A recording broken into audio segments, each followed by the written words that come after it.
munsi w'itariki 3 y'ukwezi kwa kane 2026 mu by'ukuri ni umunsi utazibagirana mu mateka y'intambara z'abanyamerika na Israel kuri Iran. Iran yashyize hasi indege ebyiri z'intambara z'abanyamerika, izo zirimo F-16 n'indi ishobora kuba ari F-15 cyangwa F-35. Mu bapilote bari bazirimo babiri barasimbutse bagwa imbere ku butaka bwa Iran. Amerika itangira ibikorwa byo kubatabara. Umwe araboneka, undi n'ubu ntabwo araboneka. Muri icyo gikorwa cyo gutabara, abasirikare bari impinduramatwara z'abanya Iran bari biteguye neza, barasaka jugujugu yari iri gutabara n'izindi ndege ebyiri z'abanyamerika. Yamenyekanye neza ko yarashwe kandi gasandazwa ni A-10 Thunderbolt 2. Iyi nayo yahise irohama mu nyanja, ariko umupilote we arasimbuka. Mu gihe kitarenze amasaha 24, Iran yarashe indege 5 z'abanyamerika, ariko enye muri izo nizo zahanutse zigasandara. Amatangazo yo kwivuga ibigwi ku gisirikare cy'impinduramatwara cya Iran yaherekejwe n'amafoto ndetse n'amashusho y'ibishwangi by'indege birimo bisandazwa. Iran yashyizeho akayabo ku bantu bashobora kuza gufata umunyamerika ugishakishwa utaraboneka. Akimara gufatwa agomba gushyikirizwa ingabo z'impinduramatwara, uza kumufata akamutanga aritwe intwari y'igihugu, kandi we n'umuryango we ntibazongera gusonza ukundi, bazasezera ku bukene. Agace bikekwa yuko yaba arimo kuzuyemo rubanda bashakisha ahantu hose, mu byakatsi, mu biti, barahiga ahantu hose no mu mikoki mu buryo budasanzwe.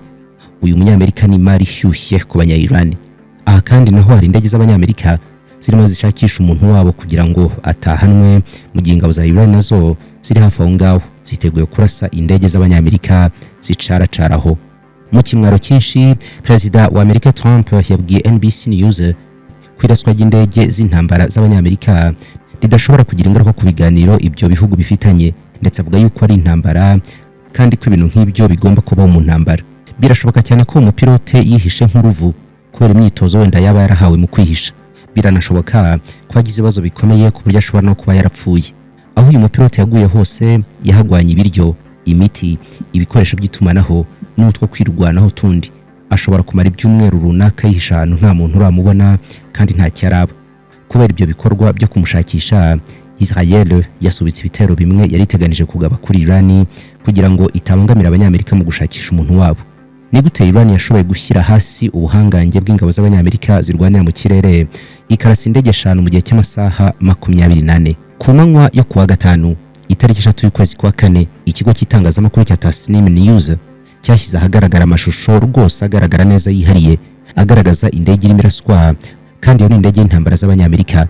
Bavuze yuko iyo ndege ari imwe mu zigezweho cyane, kandi ko harasiwe mu kirere cyo hagati muri Iran ikaraswa n'uburyo bugezweho bwo kwirwanaho no kurinda ikirere by'ingabo z'impinduramatwara za Kisilamu muri Iran. Ni amashusho yagiye hanze nyuma y'uko ingabo za Iran zari zimaze gutangaza ko kuwa gatanu zahanuye indege ya kabiri y'ubwoko bwa F-35 yarasiwe mu kirere cyo hagati muri Iran. Kuri buri tangazo bongeraho yuko indege yahanuwe n'uburyo bushya kandi bugezweho bwo kwirwanaho no kurinda ikirere cya Iran. Kuri iyo ndege yo bavuze yuko iyi ndege yari yo mu itsinda rya Laken Health. Twarekeye gusoma itangazo kanya gato tubanza gusobanukirwa neza amakuru y'iri tsinda ryitwa Laken Health.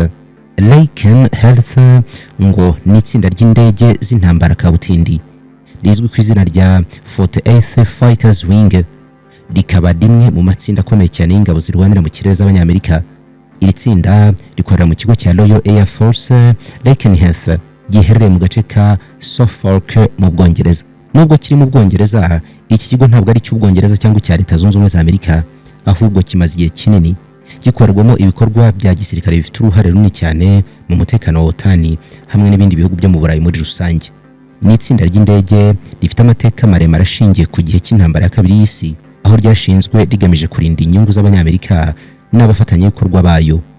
Nyuma y'iyo ntambara ryaje kwimurirwa mu Bwongereza mu rwego rwo gukomeza gukurikirana no kurinda umutekano w'Uburayi mu gihe cy'intambara y'ubutita. Kugera uyu munsi iryo tsinda riracyafite uwo mwanya ukomeye cyane mu mutekano w'isi. Kuba rikorera ku butaka bw'Ubwongereza bituma ribasha gukora ibikorwa bihambaye, byihariye kandi byihagazeho mu Burayi.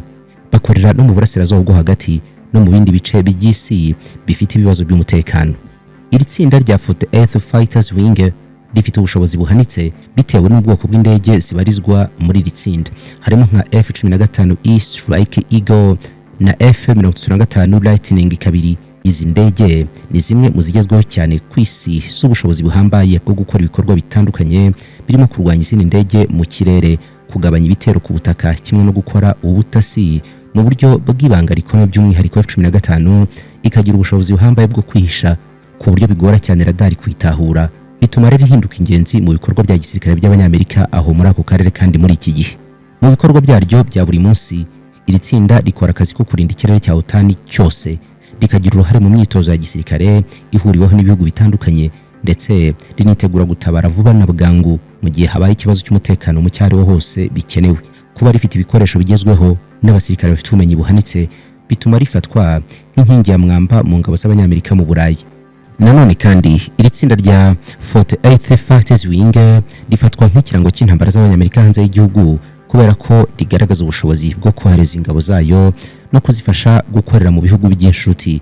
Uruhare rwayo si urw'intambara gusa, ahubwo runafasha mu gukomeza ubufatanye hagati y'Amerika n'ibindi bihugu bitandukanye, cyane cyane muri OTAN, bikaba ingenzi mu kubungabunga umutekano n'ituze mu karere.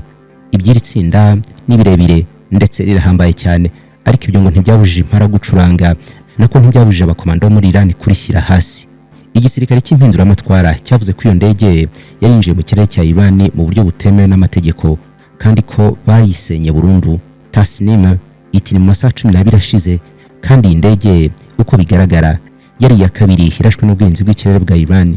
Kubera ukuntu iyo ndege yasenyutse cyane, nta makuru ari ku byabaye ku mupilote wayo nk'uko byasohotse mu itangazo ry'igisirikare cy'impinduramatwara.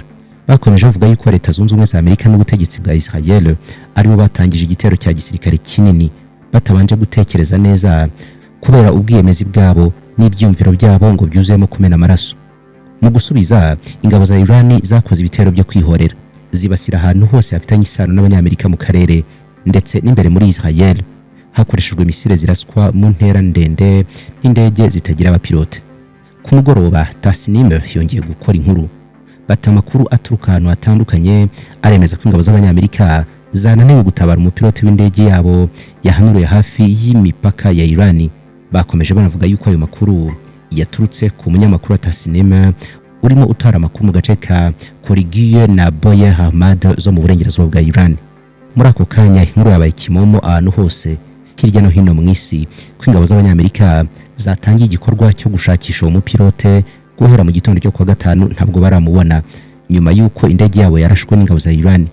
Iki gikorwa cyo gushakisha uwo mupilote cyari kirimo kajugujugu zidasanzwe kandi nyinshi z'ubwoko bwa Black Hawk ziherekejwe n'indege za C-130 Hercule, ariko kugera ubu tuvugana uwo mupilote ntabwo araboneka.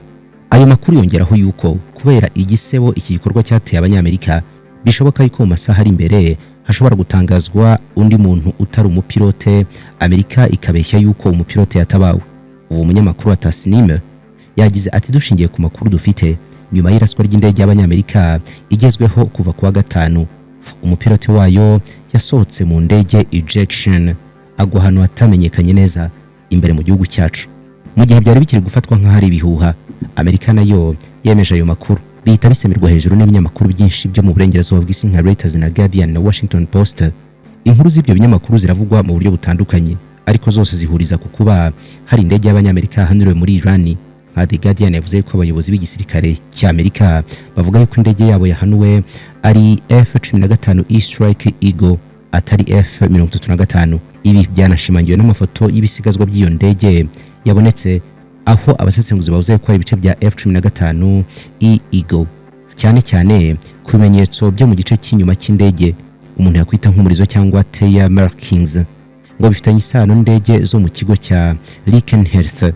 Ni ibintu byasesenguwe neza n'inzobere zo muri Defense News. Uretse ubwoko bw'indege, ibindi byose ntibitandukanye n'ibyo Iran yari yatangaje. Muri ibyo binyamakuru byose, buri kimwe cyavuganye n'umuntu wacyo mu ngabo zo muri guverinoma ya Amerika. Bose bemeza ko hari indege yabo yahanuriwe mu kirere cya Iran. Ako kanya nta tangazo rirambuye ryahise ritangwa na Pentagone ngo risobanure uko ibintu bimeze. Ibi byerekana neza ko hari amakuru akiri gukusanywa cyangwa se impamvu za gisirikare zituma hadatahurwa ibintu byose. Amerika kandi yanatanze umucyo ku bijyanye n'abapilote b'iyo ndege, F-15E ni indege y'intambara isanzwe igendwamo n'abantu babiri, umupilote n'ushinzwe ibikoresho cyangwa se weapon system officer. Amakuru yizewe kandi yumvikana ku bamenyereye cyane izi ntambara bagaragaza yuko aba bombi bakoze ejection cyangwa bagasimbuka indege. Mu gihe indege y'intambara F-15E Strike Eagle igize ikibazo gikomeye nko kuraswa, kwangirika kw'ingenzi cyangwa se kubura ubushobozi bwo kwigenzura, abapilote bayirimo baba bafite uburyo bwihuse bwo kuyivamo cyangwa ejection. Ubu ni uburyo bugezweho cyane bugamije kurokora ubuzima bw'abari mu ndege mu gihe ntandi mahitamo basigaranye.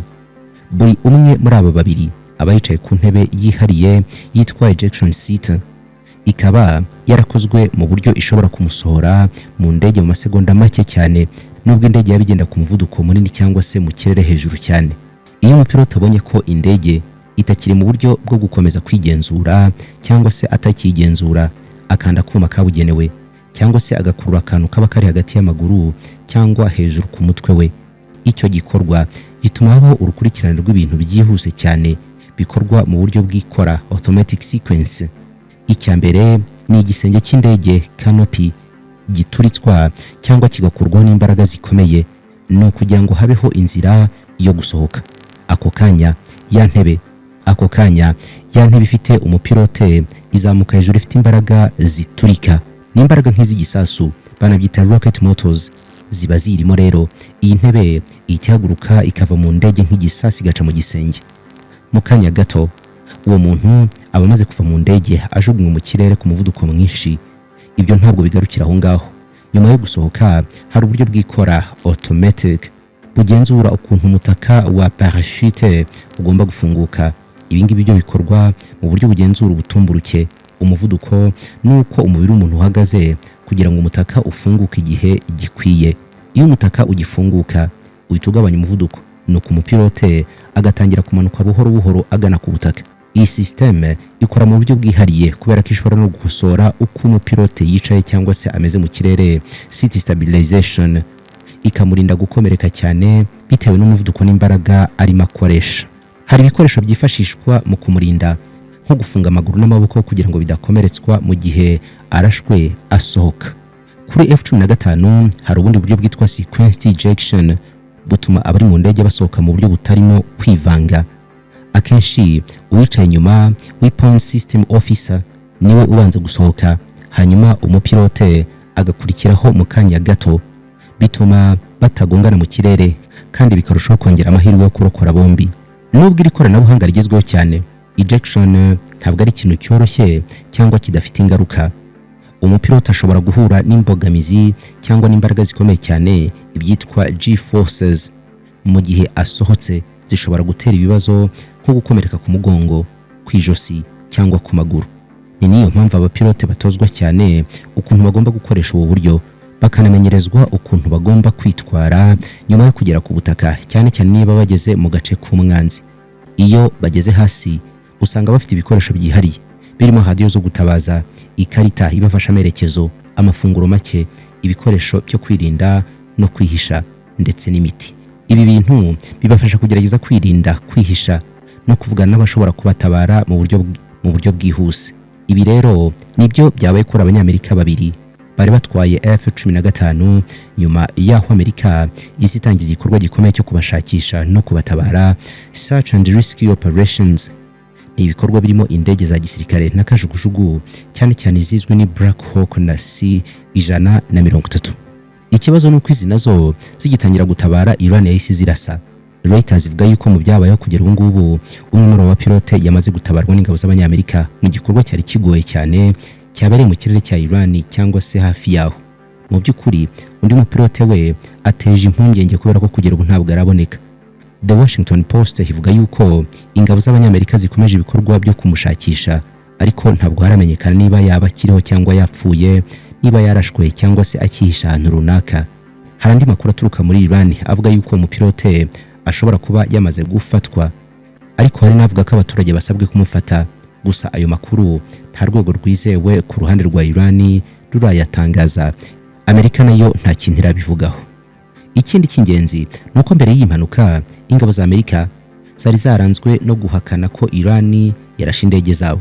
Ibi bituma iyi nkuru ifatwa nk'idasanzwe rero kubera ko ari ubwa mbere muri iyi ntambara hari ibimenyetso bifatika n'abayobozi b'Amerika bakabyemera ubwabo ko hari indege zabo zaguye mu gico cya Iran zirashwe. Iran ivuga yuko indege yarashwe atari F-15 ahubwo ko yahanuye F-35 indege kabuhariwe y'ikiragano cya nyuma cy'Abanyamerika, kandi ko iyo ari ya kabiri y'ubwo bwoko irashwe ikagwa hasi. Muri izo mpaka zishingiye ku kwibaza niba ari F-15 cyangwa F-35, urwego rushinzwe iperereza mu gisirikare cy'impinduramatwara cya Iran rwashyize ahagaragara ifoto y'intebe y'iyo ndege y'intambara y'Abanyamerika yarashwe. Iyo foto iherekejwe n'amagambo yo kumwaza Abanyamerika. Ni ubutumwa bwashyizwe kuri konti yabo ya X ku mugoroba. Mu rukerera bongeye kwandika yuko hari ibimenyetso byageze ku kigo cy'itangazamakuru cya Tasnim bigaragaza ko bishoboka cyane ko Iran yongeye kurasa n'indege y'intambara z'Abanyamerika na Isirayeli. Iyo nkuru nayo iherekejwe n'andi mafoto y'ibisigazwa by'iyo ndege yafashwe n'umunyamakuru wa Tasnim agaragaza ibivugwa yuko byaba ari ukuri.